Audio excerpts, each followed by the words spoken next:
क्या आप सोच सकते हैं कि 21वीं सदी के भारत में इंटरनेट और मोबाइल की दुनिया से बिल्कुल कटकर कोई विदेशी महिला अपने 2 मासूम बच्चों के साथ सालों तक जंगल की एक गुफा में छुपकर रह सकती है?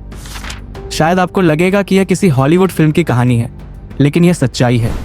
कर्नाटक के गोकर्ण के घने जंगलों में, जहां टूरिस्ट अपनी छुट्टियां बिताने आते हैं, वहां एक गुफा में 3 जिंदगियां धीरे धीरे वक्त से लड़ रही थीं।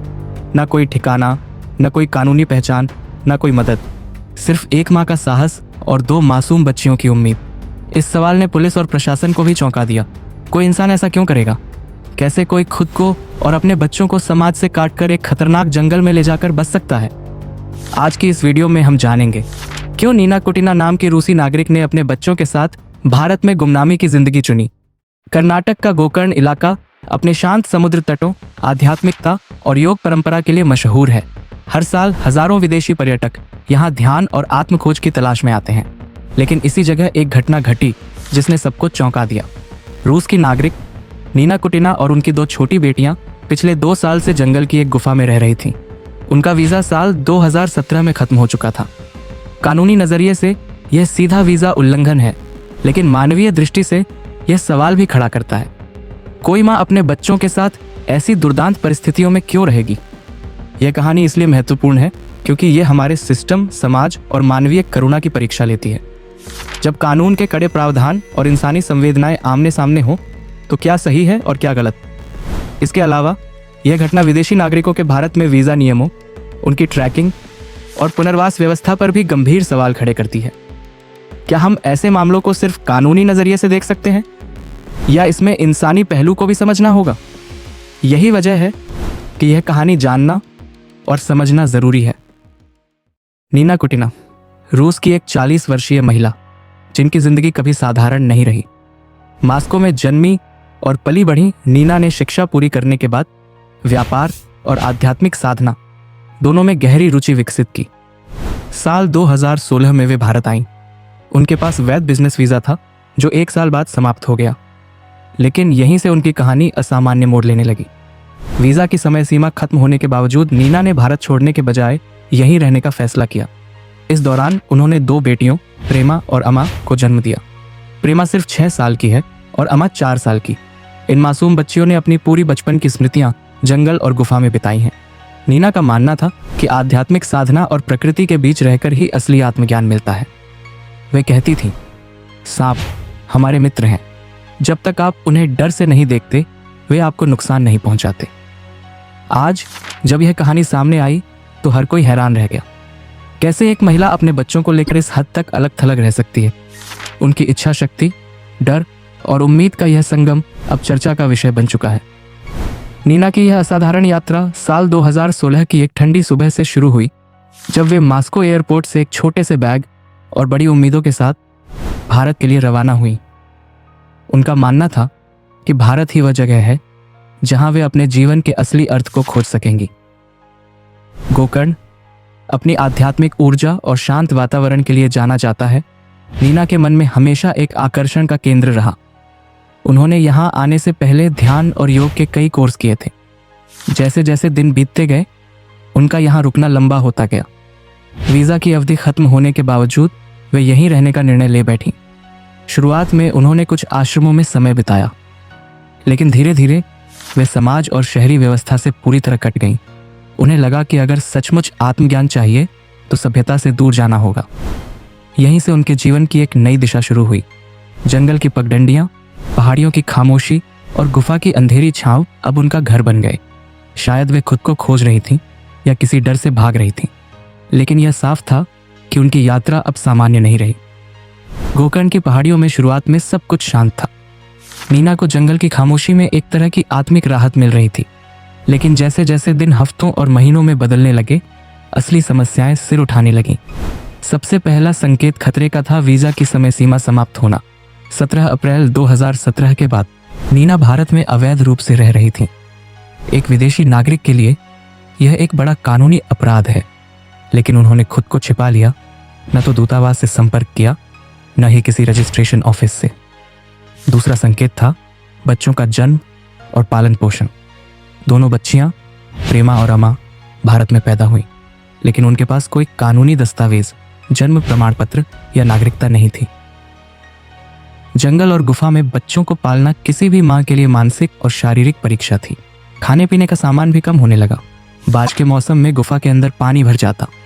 सांप और जंगली जानवरों से खतरा था।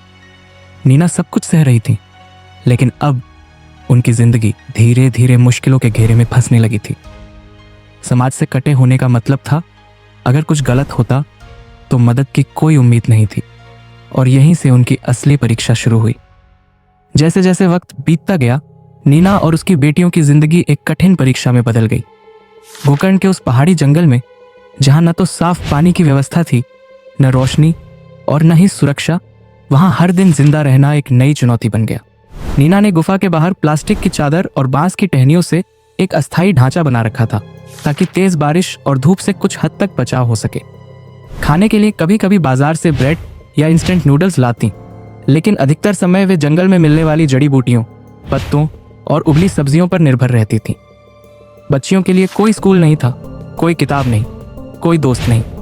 नीना खुद ही उन्हें गाने, ध्यान और सांस लेने की तकनीकें सिखाती थी।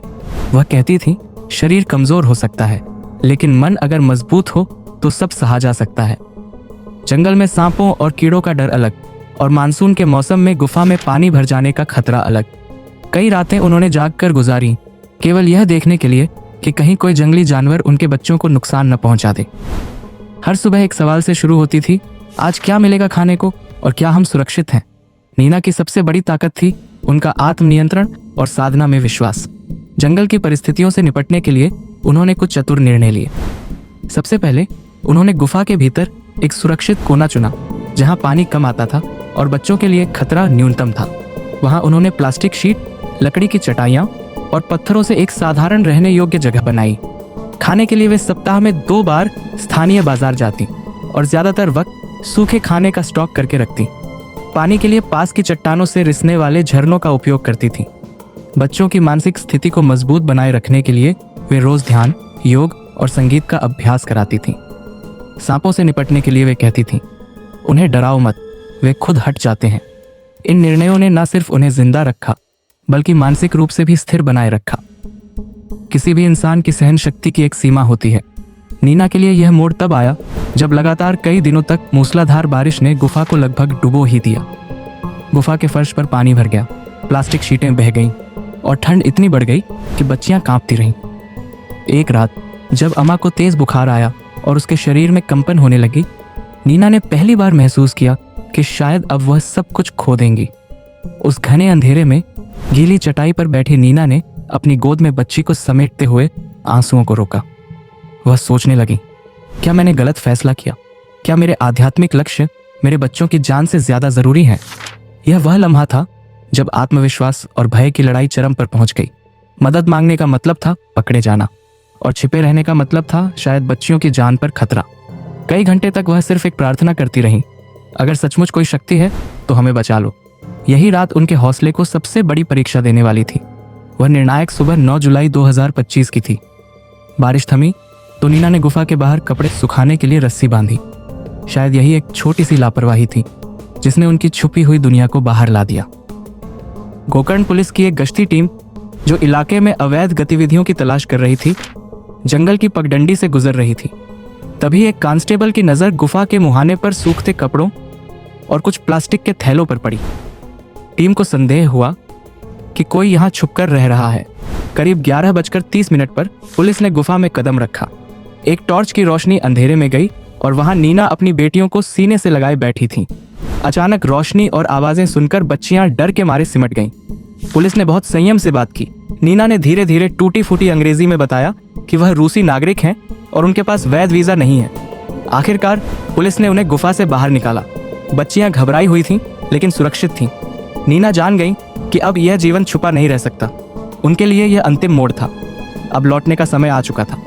गुफा से बाहर लाए जाने के बाद नीना और उनकी बेटियों को सबसे पहले एक स्थानीय स्वास्थ्य केंद्र में ले जाया गया। डॉक्टरों ने उनका पूरा मेडिकल चेकअप किया। बच्चियां कमजोर और कुपोषित थीं, लेकिन किसी गंभीर बीमारी का खतरा टल चुका था। पुलिस ने उनकी पहचान और कागजात की जांच शुरू की। सामने आया कि नीना का वीजा साल 2017 में ही खत्म हो चुका था और उसके बाद उन्होंने कभी कानूनी दस्तावेज नवीनीकरण नहीं कराया। यह मामला सिर्फ मानवीय नहीं बल्कि कानूनी भी बन चुका था। हालांकि प्रशासन ने तुरंत गिरफ्तारी की बजाय मानवीय दृष्टिकोण अपनाया। तीनों को गोकर्ण के पास बंकी कोडला आश्रम में सुरक्षित ठहराया गया, जहां उन्हें खाना, कपड़े और चिकित्सा सुविधा मिली। बच्चियों ने पहली बार टीवी देखा, साफ बिस्तर पर सोईं और खिलौने पकड़े। उनके चेहरे पर एक हल्की मुस्कान लौट आई। नीना अब भी चुप थी। शायद राहत और पछतावे के मिले जुले भाव उनके मन में चल रहे थे। FRRO बेंगलुरु ने डिपोर्टेशन की प्रक्रिया शुरू की। स्थानीय NGO और रूसी दूतावास को सूचना भेजी गई। अब यह तय था, यह अध्याय यहीं खत्म होगा, लेकिन उनके संघर्ष की कहानी हमेशा याद रखी जाएगी। कभी सोचा है कि एक माँ अपनी 2 मासूम बच्चियों के साथ कानून, समाज और पूरी दुनिया से कटकर इतने सालों तक कैसे रह सकती है? नीना कुटीना की यह कहानी हमें सिर्फ हैरानी में नहीं डालती, यह हमें आईना भी दिखाती है कि कभी कभी इंसान की सबसे बड़ी ज़रूरत सिर्फ एक सुरक्षित जगह और थोड़ी सी समझ होती है। आज जब हम आराम से अपने घरों में बैठे हैं, तब भी दुनिया में सैकड़ों लोग अपनी पहचान, अपनी सुरक्षा और अपने बच्चों के भविष्य के लिए जूझ रहे हैं। यह घटना हमें यह सोचने पर मजबूर करती है, क्या कानून और करुणा एक साथ चल सकते हैं? क्या कोई सिस्टम ऐसा हो सकता है जहां इंसानियत सबसे ऊपर हो और व्यवस्था भी बनी रहे? अगर आप चाहते हैं कि ऐसी कहानियों के पीछे के सच दुनिया तक पहुंचे, तो इस डॉक्यूमेंट्री को शेयर कीजिए, इस पर चर्चा कीजिए और सोचिए, क्या हम ऐसे लोगों की मदद कर सकते हैं? क्योंकि किसी की मजबूरी, किसी की आध्यात्मिक यात्रा या किसी की गलती, सबके पीछे एक इंसान होता है और इंसानियत ही हमारी असली पहचान है। क्या आप तैयार हैं इस पहचान को बचाने के लिए कुछ करने को?